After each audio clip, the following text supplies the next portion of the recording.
Kesal tak nyalakan lampu sein saat belok, pemuda nekat tusuk pemotor hingga tewas.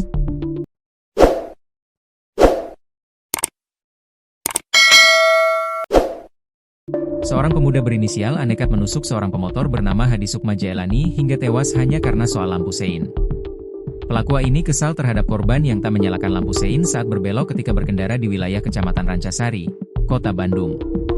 Pelaku yang kesal awalnya menegur, namun kemudian malah terjadi keributan. Dalam keributan itu pelaku nekat menusuk dada korban hingga korban tewas. Atas perbuatannya, pelaku kini harus berurusan dengan hukum.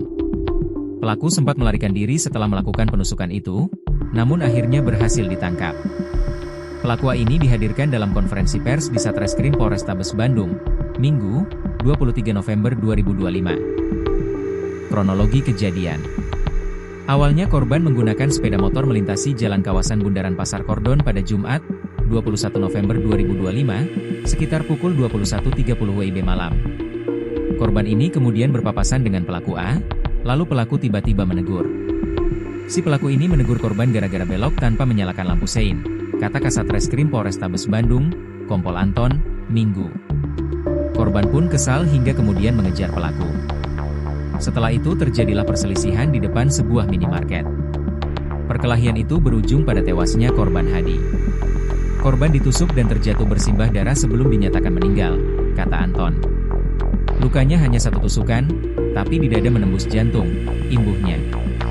Setelah kejadian itu, pelaku A langsung pulang kemudian bercerita ke ayahnya. Ayahnya meminta si A untuk pergi dahulu yang ternyata menginap di rumah temannya. Keesokan harinya atau Sabtu, 22 November 2025, pukul 14 WIB, pelaku pergi ke tempat kerjanya di apotek. Dan pukul 20 WIB, dia pergi ke Ciwidey untuk menemui teman sekaligus bersembunyi dari kejaran polisi. Di sana kami berhasil menangkap pelaku, kata Anton. Anton menyebut, A kesal kepada korban karena belum menerima permohonan maafnya.